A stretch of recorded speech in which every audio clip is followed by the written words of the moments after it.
Los MOOC son toda una experiencia.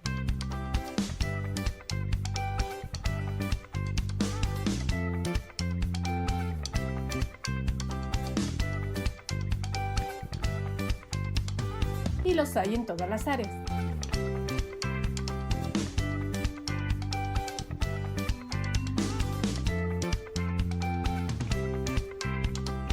Se basan en videos y también en lecturas y otros recursos, y permiten una gran interacción. Los foros son una maravilla. Las actividades a desarrollar son muy interesantes. Aprender está al alcance de un clic. Te inscribes en unos segundos. Eliges tu curso o programa de especialidad y comienzas a aprender de inmediato. La UNAM tiene 102 cursos disponibles para ti. Y estamos cocinando otros más. ¡Te esperamos!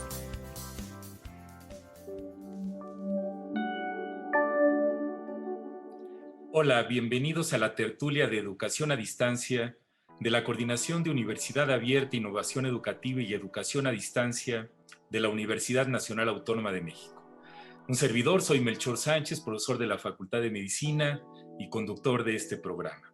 El día de hoy vamos a comentar el tema de los MOOC, de los cursos masivos abiertos en línea.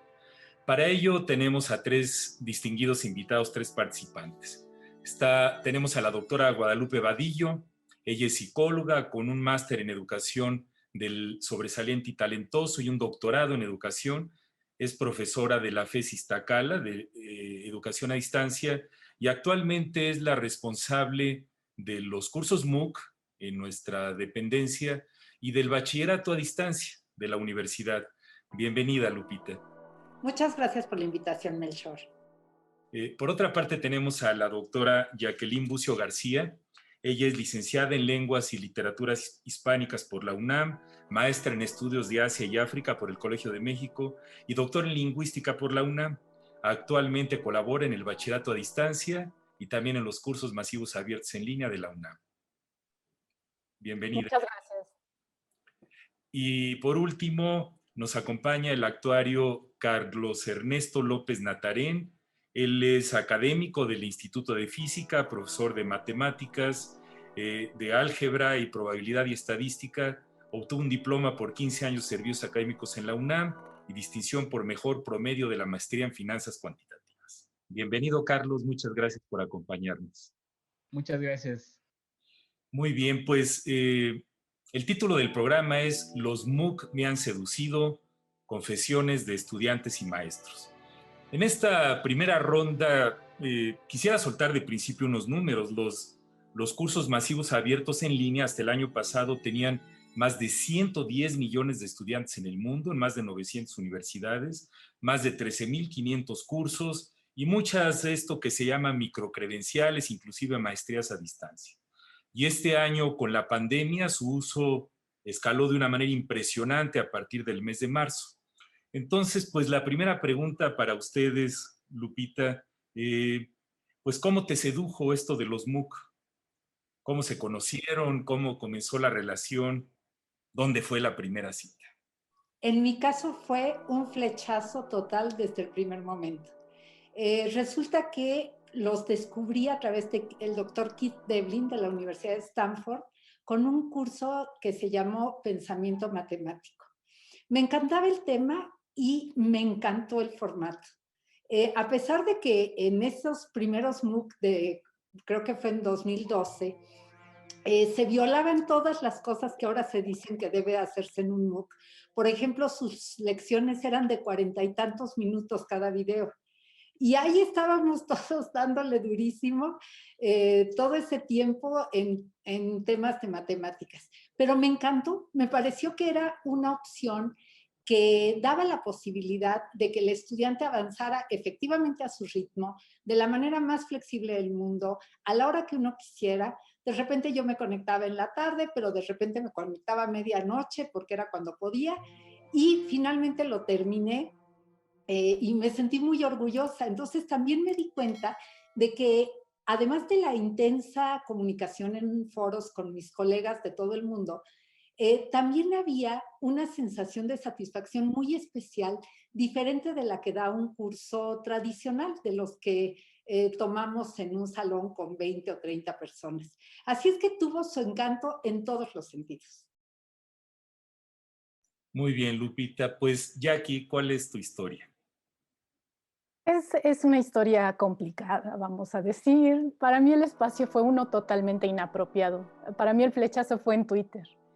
Y pues en ese espacio tan público, de pronto empecé como, ¿verdad?, vecina medio chismosa, a ver que se comunicaban algunos académicos con un hashtag, en particular uno que era EDCMUC, y qué estarán haciendo, y se están comunicando, y envían artículos, y luego envían notas, y muy extraño, hasta que me atrapó, y me inscribí en lo que estaban haciendo, y nunca me animé a participar porque yo me sentía todavía ajena y extraña, y me encantó el mareo que provoca entrar a un MOOC y sentirse medio perdido y no saber por dónde y tener que empezar a tomar decisiones. Y yo creo que ese es lo primero que me encantó, que me dejaban tomar muchísimas decisiones como aprendiz. Y pues decidir por dónde quiere uno ir. Y de los 30 materiales que compartían, uno tenía que decidir, bueno, a mí me interesa este y este. Y al final, en este MOOC decían, bueno, y hay que crear un artefacto para demostrar lo que aprendiste, un artefacto digital. ¿Qué cosa es un artefacto digital? Pues tú lo decides, bueno, o sea, todo lo decide uno. Y era muy, muy diferente a una experiencia, a una relación de las que yo había conocido. Entonces, ahí estuvo la seducción. Gracias, Jackie. Carlos, ¿qué nos puedes decir? En mi caso, el primer acercamiento con los MOOCs fue por ahí del 2002, con la iniciativa del MIT, el Open Courseware. A mí me parecía maravillosa y como ya mencionó la doctora Vadillo, uno de los problemas con los cuales me enfrenté cuando empecé a tomar algunos cursos ahí fue que pues la longitud del tiempo de cada clase o de cada video era muy largos, ¿no? Pero a partir de ese momento a mí me pareció que ese era el futuro, ¿no? Por ahí tenía que ir, o de alguna manera nos tendrá que acompañar, pensé yo, ¿no? En nuestra formación y en la formación de todas las generaciones que iban a venir. Y creo que prácticamente se ha hecho una realidad, ¿no?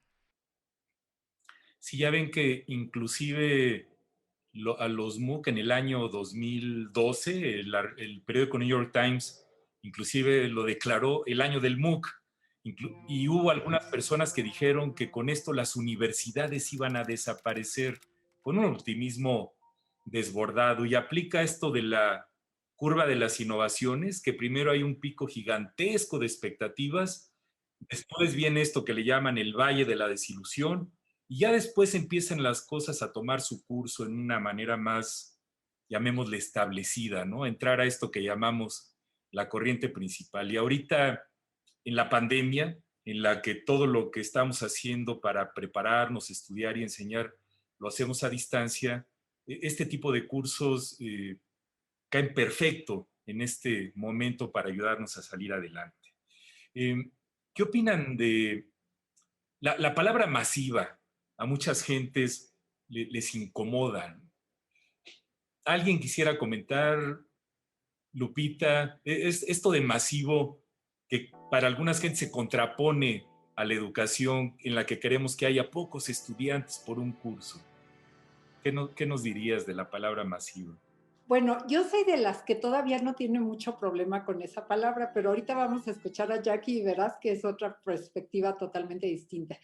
Me parece que es una de esas palabras que tiene connotaciones no tan buenas, Pero en el caso de la educación, me parece que es una palabra afortunada en el sentido de que atiende a una gran cantidad de personas con muy poco insumo. Es decir, uno puede gastar muy poquito dinero para hacer un MOOC. Ya hablaremos a lo mejor en algún momento de uno que acabamos de hacer y que tuvo un costo neto de 10,000 pesos y ha servido en un mes a 6,000 estudiantes. Entonces, pues realmente vemos que la inversión puede ser de mini centavos, de fracciones de centavo por persona. Y eso es muy positivo porque resuelve socialmente mucho. Entonces, en ese sentido, a mí no me molesta, pero escuchemos a Jackie. A ver, Jackie, ya ves que la masificación de la educación es como una palabra que dice, uy, qué miedo. Es que suena a algo que se está vendiendo, suena a propaganda política. Y ese lado político es el que no es así, no es una venta, es realidad. Sí se aprende entre muchos, pero no es una palabra afortunada en ese sentido. Y es simplemente, como escuchábamos en algún webinar esta semana, es educación pública, es la finalidad de la educación pública, llevar la educación a todos. Esto es lo que quisiéramos, sin que tenga fines propagandísticos de ahora masivamente vamos a enseñar. Y el otro problema de la palabra masiva es que parece que vamos a regalar, a dar sin ton ni son, y que pues alguien se va a llevar las cosas y ya, en eso terminó. Y no es ese el procedimiento. En un MOOC todo el mundo aporta, todo el mundo trabaja, todo el mundo da y todo el mundo se lleva mucho más de lo que aportó. Muy bien, profundizaremos más después de la siguiente cápsula, en la que oiremos la experiencia de un par de estudiantes que han vivido los MOOC. Pasemos a la cápsula.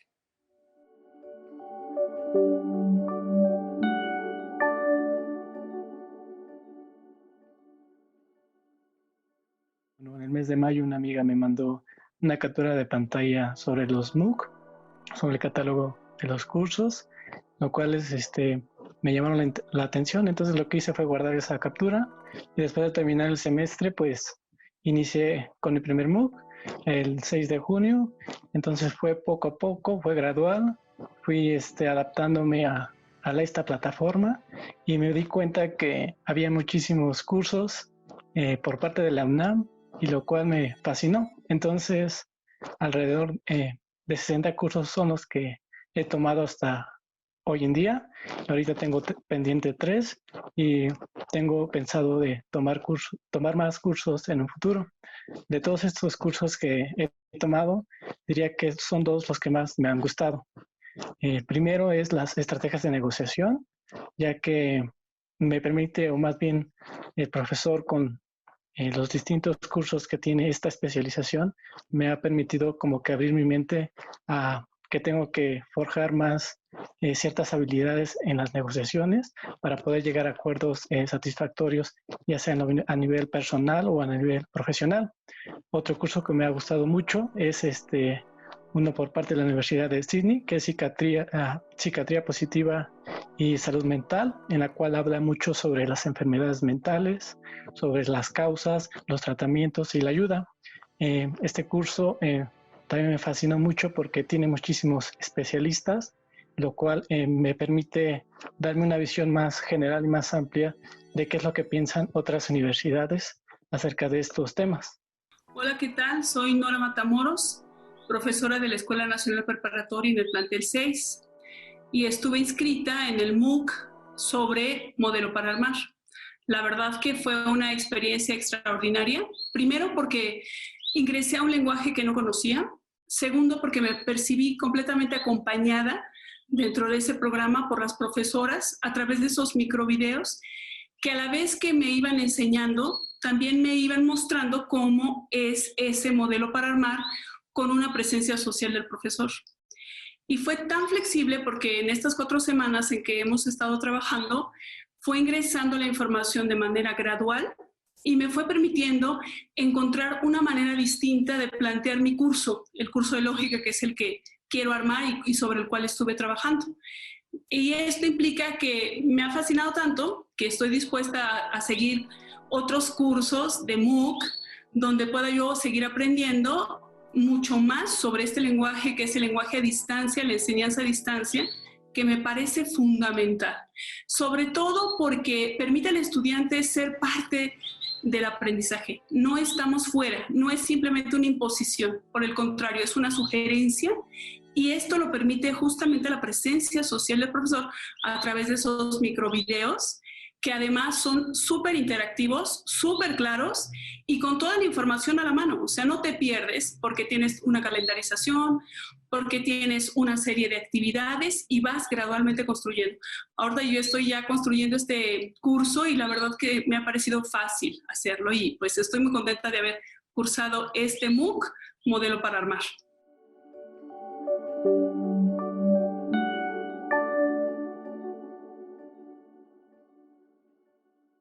Bienvenidos de regreso a la tertulia de educación a distancia de la UNAM. Estamos tratando el tema de los MOOC, de los cursos masivos abiertos en línea, y hemos utilizado como metáfora de este programa la seducción. Y en la seducción siempre hay este componente medio racional, pero la mayor parte del proceso es instintivo, afecto y emociones. ¿Cómo progresó su relación con los MOOC? ¿Qué partes de su vida personal y académica llenó, complementó?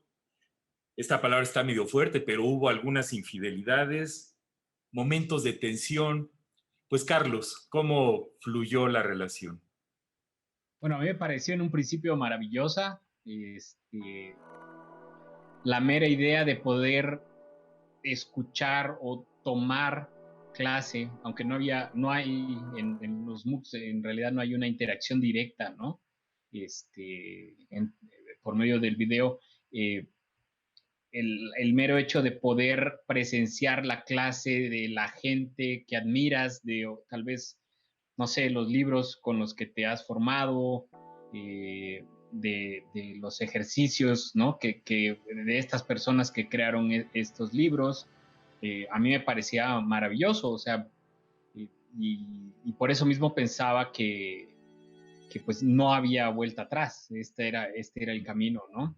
Y por supuesto, poco a poco vas, justo, ¿no? Con lo que comentaste hace rato, llega el plató, ¿no? Donde dices, bueno, sí está muy bien, pero me hacen falta otras cosas que probablemente en un aula con presencia física sí llego a tener, ¿no? Y bueno, también empiezas a plantear cómo puedes tratar de arreglar esas deficiencias que tiene este nuevo medio que ahora existe, ¿no? Muy bien, gracias Carlos. Lupita, pues ya ves que después de la primera cita siempre empiezan a conocerse muchas verdades. ¿Cómo fluyó en tu caso? Bueno, yo tengo que decirles que tuve una cita inicial que no mencioné antes. Resulta que en 2008, un día me llegó a mi correo una invitación a un curso y resulta que fue el primer MOOC. Me inscribí y no me gustó nada. Entonces entré, era una hoja como de Word y yo tenía que allí colaborar.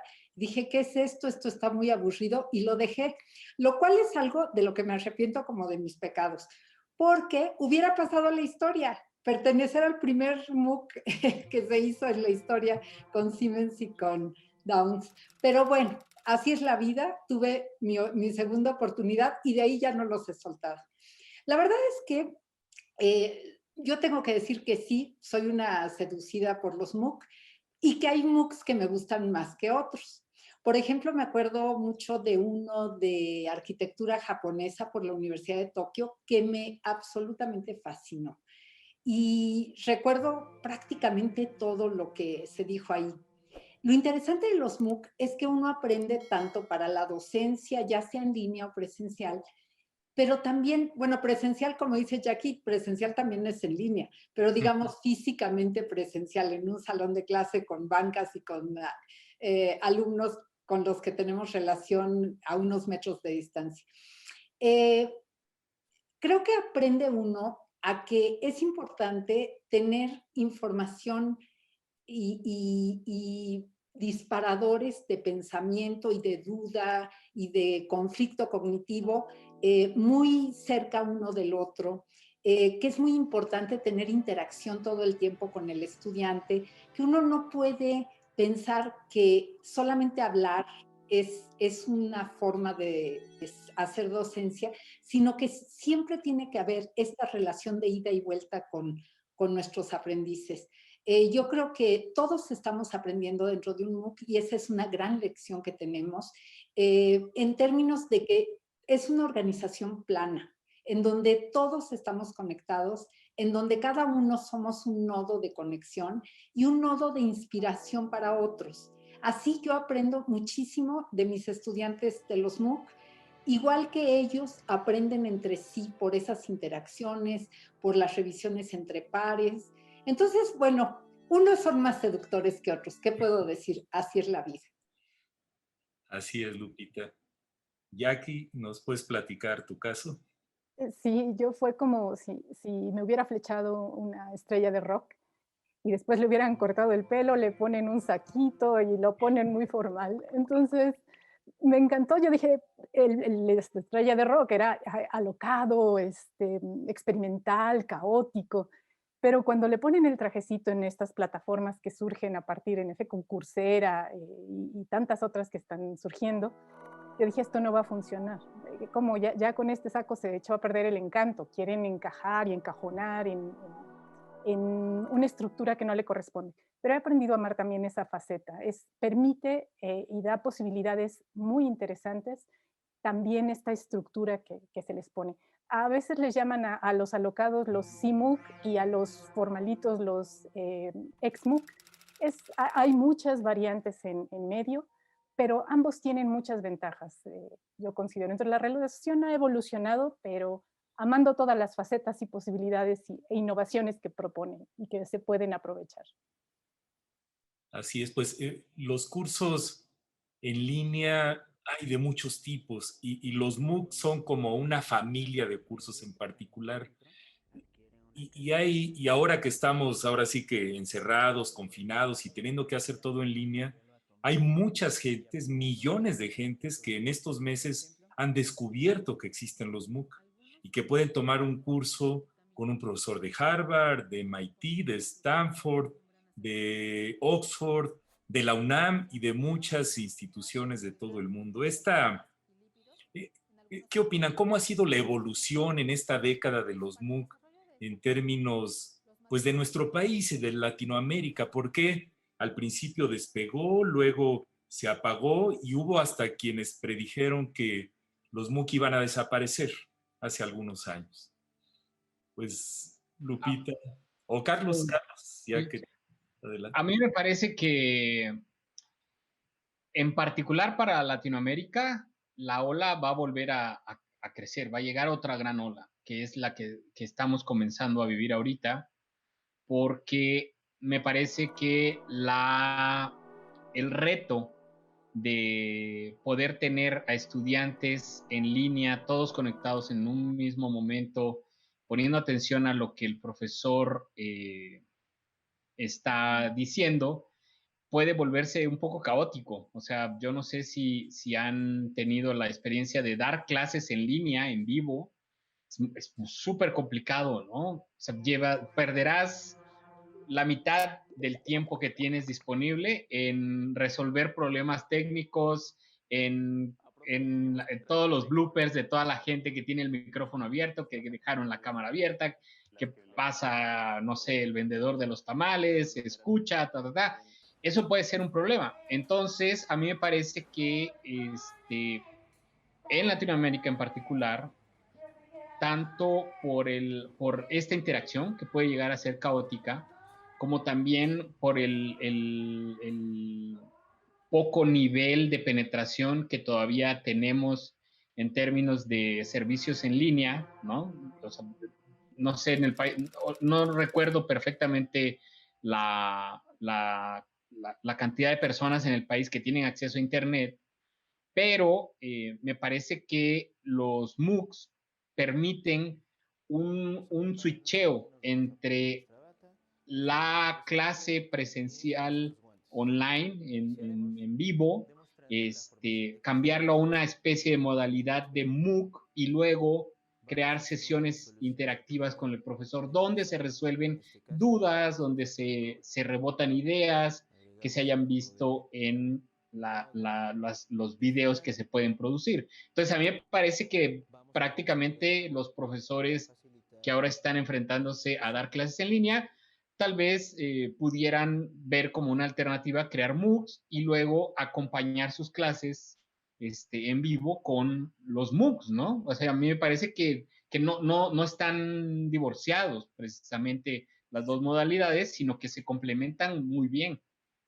Sí, no son excluyentes. Y bueno, en México el dato que se maneja es que alrededor del 60% de la población en general tiene acceso a Internet, aunque esto varía muchísimo dependiendo del área geográfica, inclusive en las mismas ciudades, dependiendo de una serie de factores tecnológicos y socioeconómicos. Lupita, ¿algún comentario breve sobre esta situación en México? Pues yo creo que después de esta pandemia hemos tenido como muchos efectos de las posibilidades que tiene la educación en línea. Primero vino la educación en línea de emergencia, esto de que no fue enteramente satisfactorio ni para maestros ni para estudiantes, pero en la medida en que se han ido incorporando recursos, por ejemplo, MOOCs, por ejemplo, dividir a los alumnos en secciones, regresar al rato con ellos, hacer clase invertida, todas las diferentes cosas que existen, pues creo que ha crecido la satisfacción con la educación en línea y esto nos va a permitir tener como mucho más impacto. Creo que quien descubre un MOOC bueno, a fuerza se hace un poco sensible a todas sus posibilidades. Uno va pensando y dice, híjole, es que yo que siempre quise hacer algo de jardinería, pues hay un MOOC de jardinería. Yo que siempre quise ser médico, bueno, hay miles de MOOCs de médicos. En fin, como que creo que todos los deseos que tenemos por ahí guardados, todas las áreas de especialización dentro de nuestra propia disciplina, tienen un MOOC. Para todo hay un MOOC. Y creo que eso hace que los estudiantes que ingresan por una vez generalmente regresan con satisfacción. Así es. En el siguiente bloque hablaremos también de las motivaciones. Pues muchas gracias, Lupita. Vamos a pasar a una pausa.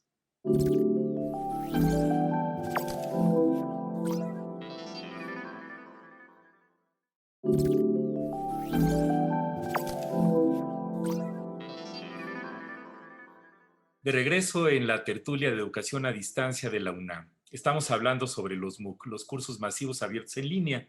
En esta relación de los cursos masivos en línea, donde hay uno o algunos docentes y cientos o miles o hasta cientos de miles de estudiantes, ¿esto cómo modifica la docencia, ¿no? Para muchas gentes la educación es un acto de amor, es un acto de dar, es un acto de compartir. ¿Cómo acompañar a todos estos participantes para que no se sientan solos? Ahora en las encuestas que se han hecho durante la pandemia, la palabra que más asocian muchas personas es la soledad. Y algunas gentes critican a los MOOC diciendo que son muy impersonales. Y aquí. Vengan a los MOOC de la UNAM. Okay. Y sobre todo... No es propaganda, ¿verdad? Pero bueno. No estoy vendiendo, no estoy vendiendo.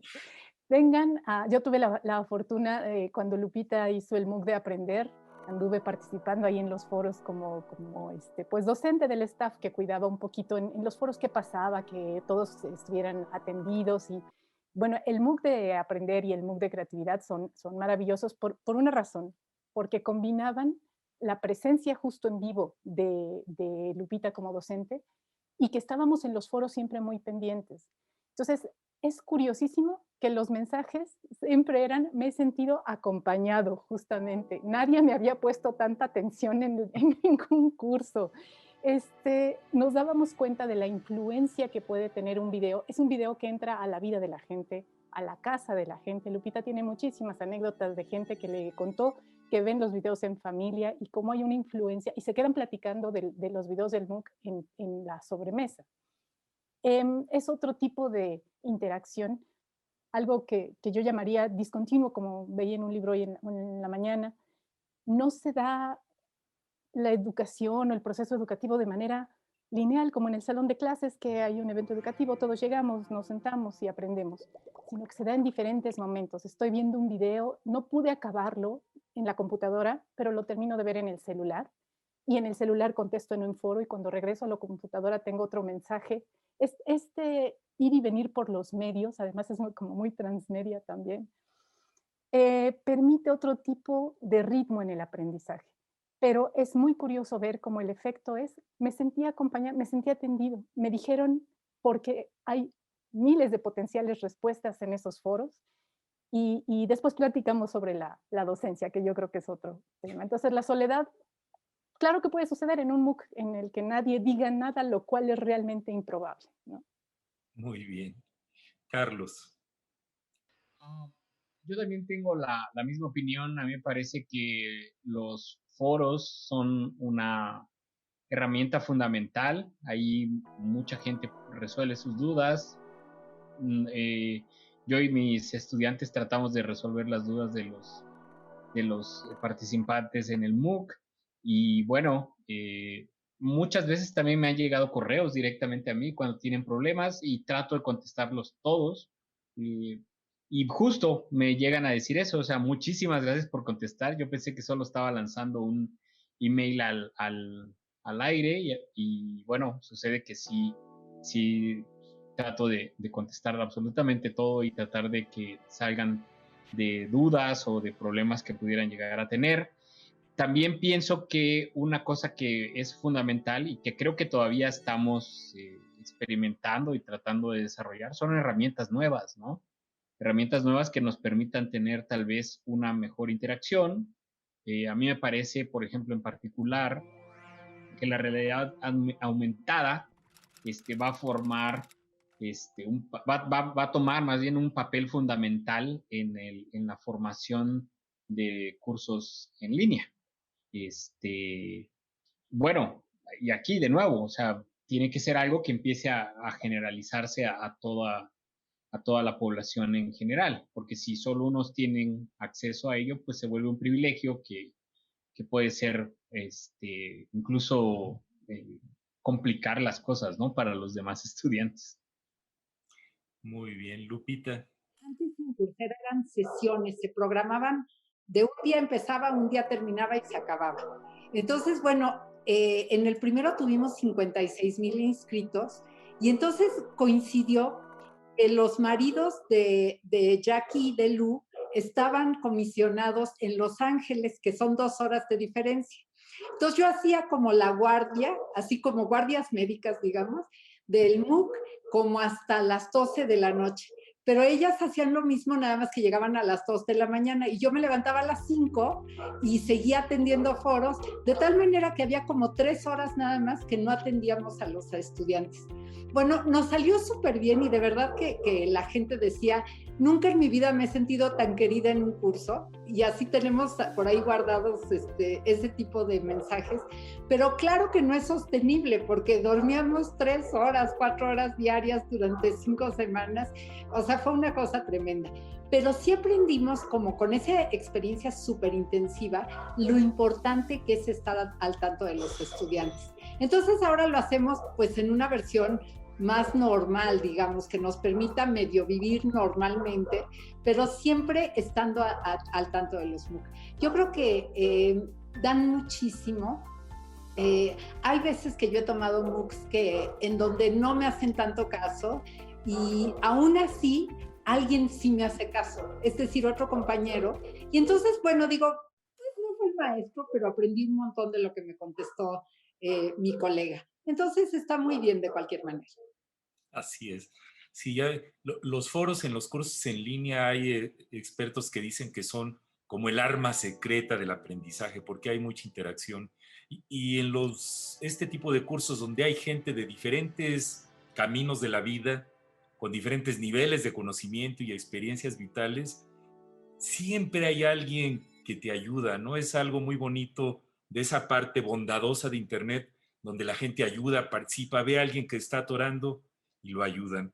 ¿Cómo ¿Cómo afecta esto la docencia, Jackie? Dijiste que ibas a comentar esto de la docencia. Totalmente, porque ahí es donde está la diferencia. Yo termino por ahí de las 9 de la noche las cuestiones pues, más urgentes de trabajo y ya me quiero ir corriendo a los foros, en este caso el curso de modelo para armar que estamos trabajando en este momento, está corriendo. Y ya quiero ir a ver qué nuevas cosas hay yo como parte docente en este caso. Y quiero ir a comentar y a platicar. Y he aprendido mucho de la comunicación. En un foro normal de estos que tenemos en Moodle siempre decimos, muy buenos días, te saludo con gusto. Me pareció muy importante tu aportación, te felicito. Atentamente, y pone uno hasta toda la firma, ¿no? Profesora de asignadas, en la respuesta de un foro, ¿no? Es un modelo que nos enseñaron no sé dónde, muy formal, muy serio. Y en los MOOC nos esforzamos mucho por ser colegas, por ser aprendices también. Entonces llegamos realmente a platicar. Alguien dice, auxilio, no puedo subir mi video. No te preocupes en este instante, mirarlo así, así, así, y una captura de pantalla, sin tanta despedida, sin tanta formalidad, sin tanto, hola, muy buenas tardes. Y esto funciona mucho mejor porque se hace algo mucho más conversacional, ¿no? Y así se siente. Acaba de suceder que hay un video que se nos olvidó en este MOOC, el 42, y alguien pregunta, ¿y el video 42 existe? Se dio cuenta. Y entonces, pues sí le decía, ay, qué pena, pues que el video 42 no está. Entonces yo dije algo así como, uy, el misterio del video 42, haciendo un poquito de tiempo en lo que lo subíamos. Y entonces me contesta el maestro, gracias por contestar este tipo de mensajes, ¿no? Es este tipo de, y en ese tono, ¿no? Le dio alegría simplemente que se dio cuenta de un error, lo dijo y pues sí es cierto. Entonces, es algo de una conversación que da gusto irse a meter a los foros a ver qué hay y uno siempre encuentra algo muy interesante que aprender y en lo cual seguir participando y haciendo crecer el conocimiento. Sí, hace ratito que hablabas de estrellas de rock, una de las cosas muy bonitas de este tipo de cursos es que tienes acceso a los principales expertos mundiales en muchas áreas y que además de ser expertos mundiales, llamémosle investigadores o académicos, también son gente que lo vive y que les apasiona, entonces te transmiten eso en los videos, ¿no? Yo creo que de otra manera no tendríamos acceso a ello. Si tú entras a YouTube y buscas cosas, puedes encontrar un montón de basura o perder el tiempo de mil y una maneras, pero en los MOOC bien hechos por instituciones respetables, generalmente los académicos, los que participan o participamos, porque también he participado en MOOC, estamos metidos en la disciplina, ¿no? Yo quisiera, pues, pasar ahora a otra cápsula en donde un experto del tema, el doctor Norman Wolf del Valle de la Facultad de Contaduría y Administración de la UNAM, nos dirá sus opiniones.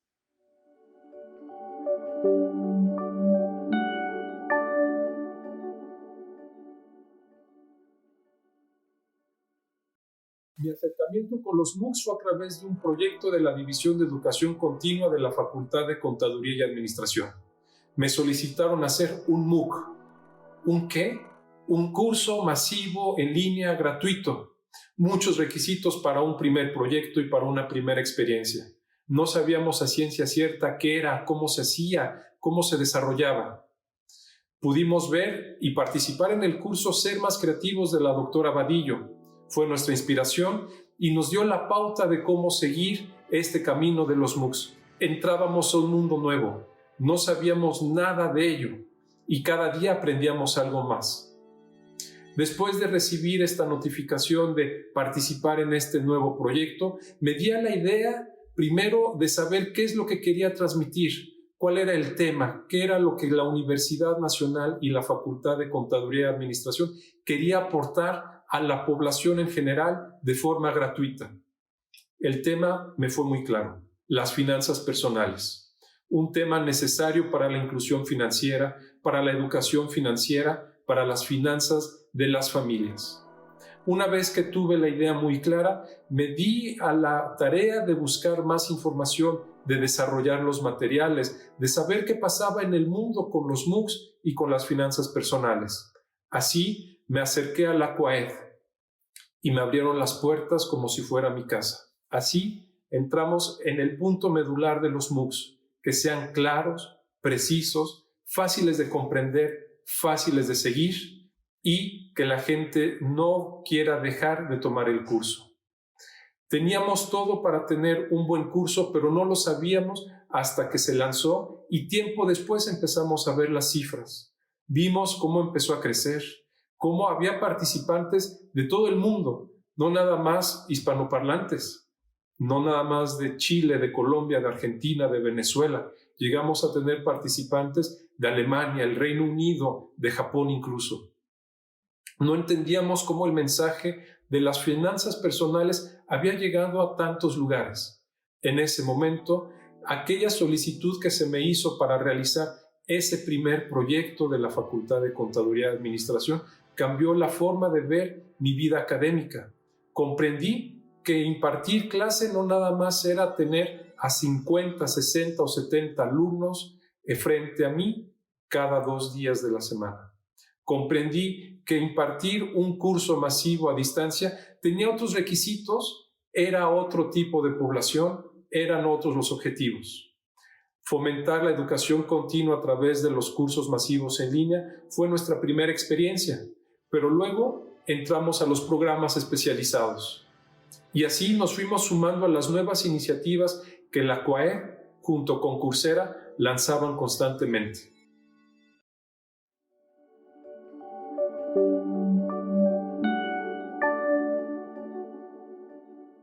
Estamos en la tertulia de educación a distancia de la UNAM, hablando de los cursos masivos abiertos en línea. En esta, siguiendo la metáfora de la seducción, a veces como consecuencia de la misma, pues pueden hacer un bebé, en este caso un MOOC. Y los bebés requieren cuidado, requieren atención. Hay que utilizar recursos humanos y financieros por mucho tiempo. ¿Cómo ven ustedes el presente y el futuro de los MOOC? Hablando de los costos, hablando de los retos y hablando de hacia dónde vamos. Carlos, empezamos contigo.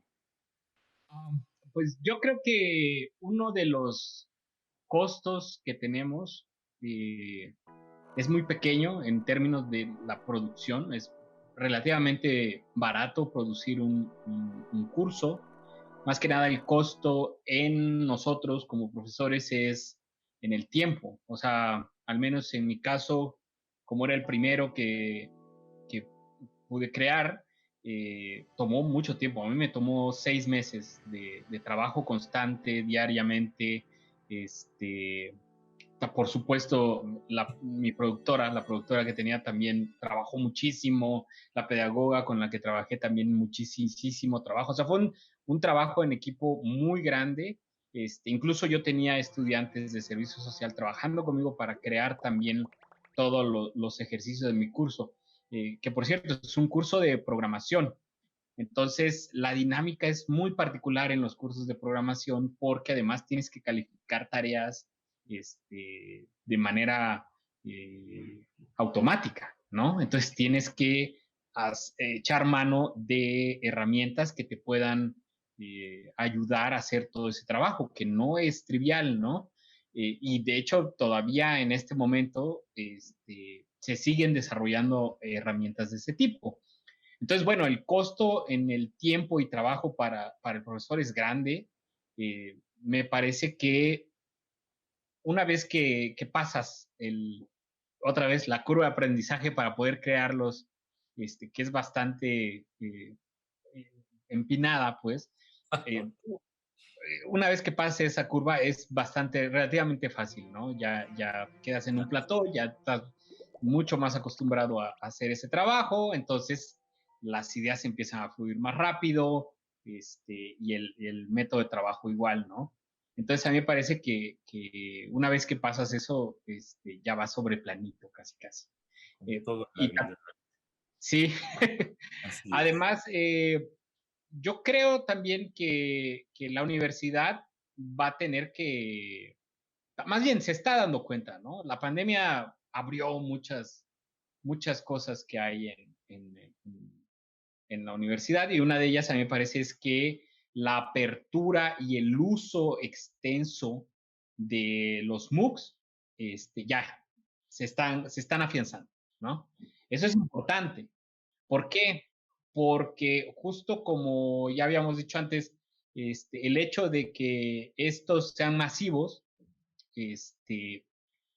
democratiza la educación, permite que llegue esta educación al mayor número de personas en todo el país y ni siquiera tienen que pasar un examen de admisión, por ejemplo, que ese es un filtro que es necesario, en mi opinión, es un filtro necesario porque no hay, en las aulas de nuestra universidad no hay las suficientes para todas las personas que quieren y todas las que se han ido quedando con el paso de los años. Entonces, esta es una gran oportunidad para todas estas personas que, bueno, tal vez no quieran tener un título, ¿no? Pero sí quieren aprender un tema en particular que les puede servir para su desarrollo personal, para su desarrollo profesional. A mí me parece que eso es maravilloso, o sea, la democratización de la educación, ya no solo como un esfuerzo de la propia universidad, sino como un fenómeno que está ocurriendo alrededor del mundo. Muy bien, Carlos. Sí, pues, ¿cómo ves, Lupita? El MOOC trae la torta bajo el brazo. Los estimados que yo he visto de Estados Unidos del costo de producción de un MOOC fluctúan entre 40,000 a más de $300,000. ¿Cómo ves? ¿Qué Pues opinas y hacia dónde vamos con esto? yo opino que qué barbaridad de qué gastalones son en Estados Unidos, porque nosotros hicimos un MOOC, además usando metodologías ágiles y esbeltas en todo el proceso, lo cual implicó que trabajamos sobre un documento de Drive y ahí fuimos creando el guión, fuimos teniendo el control de gestión de lo preproducido, lo postproducido, y con la carpeta de todo el MOOC llena de videos, llena de audios, de lecturas y demás, hicimos un trabajo como a 12 manos, bueno, a 24 manos, que nos salió muy bien en solo 5 semanas. Y los resultados han sido muy positivos. Tenemos 99% de likes después de 4 o 5 semanas que ha durado abierto el curso a nivel global. Y creemos que se pueden hacer las cosas muy bien y muy baratos. Los MOOCs son buenos, bonitos y baratos. La verdad es que eso es lo que pasa. Claro, tienen críticas. Por ejemplo, hay una tasa de egreso de completar todo el MOOC muy bajita, pero uno tiene que pensar que no es la tasa, no es la forma de medir ideal de este tipo de producto educativo, porque muchas veces yo voy por un tema de los 5 o 6 que va a tocar el MOOC. Y ese es el que me interesa. Para mí fue un éxito cuando acabo de revisar ese tema. Para los datos de eficiencia terminal soy un fracaso. ¿Quién tiene razón? ¿El usuario o las medidas estandarizadas rígidas que no se adaptan a estos productos innovadores? Así es, Lupita. Bueno, pues, Jackie, ¿qué opinas? ¿Para dónde vamos? ¿Cuál es el futuro de esto? Y yo creo que sobre lo que comenta Lupita abundaría en conocer otros contextos, justamente. Lo mencionaba también George Siemens en un webinar donde están comentando un libro muy bonito que acaba de salir de un colega del MIT, se llama Failure to Disrupt, exacto.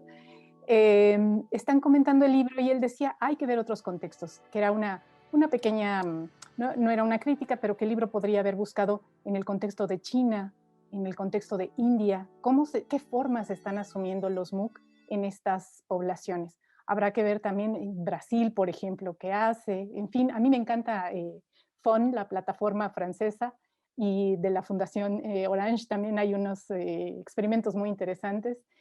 Van a tomar diferentes formas, diferentes sabores, y creo que podemos aprender muchísimo de ahí. Y algo que ojalá no pierdan es esta posibilidad de que el usuario haga lo que le emocione. Si se inscribe en un MOOC porque el título le llamó la atención y solo vio un video, qué bueno, algo aprendió, ¿no? No es un curso para, como yo los veo, para ir a terminarlo, sino para ir a aprender. En el caso de, por ejemplo, de Lupita, en mi caso, estamos aprendiendo mucho cómo se hacen los MOOC. Entonces, queremos ver muchos y cada vez que un título nos atrae, pues vamos y le picamos y observamos técnicas, observamos pedagogías. Se comentaba también en ese webinar que, bueno, cómo surge Coursera, que es el principal proveedor en Estados Unidos, y la diferencia que hay en otras plataformas como como en UK, que está hecho por científicos del aprendizaje. Entonces las técnicas realmente están siendo diferentes. Entonces el sabor va a ser diferente, pero ojalá no pierdan esta flexibilidad. Y el reconocimiento oficial, ese va a ser algo interesante de ver cómo lo asumimos en cuestiones de reconocimiento en instituciones oficiales. Así es, ya ven que existe este movimiento de microcredenciales y muchas maestrías inclusive que se pueden hacer a través de esta modalidad. Yo creo que el potencial de los MOOC todavía no se realiza. La pandemia yo creo que lo va a empujar a llegar a un punto en el que se van a integrar a la corriente principal de los planes y programas de estudio, del desarrollo profesional y personal de cada quien, porque se puede aprender de lo que sea, cuando sea. Tenemos la limitación de que muchos están en inglés, la mayoría, y es importante hacer cursos en español para la mayor parte de nuestra población, ¿no? Porque además de la brecha digital, también hay una brecha en el conocimiento de otros idiomas. Entonces, yo creo que tenemos que avanzar por ahí, en términos personales, académicos, institucionales, gubernamentales, como dice alguno de los autores, para que los MOOC realmente le lleguen a toda la población, se les tiene que invertir. Entonces tiene una enorme promesa. Estamos contemplando el renacimiento de los MOOC en la educación pública de todo el mundo.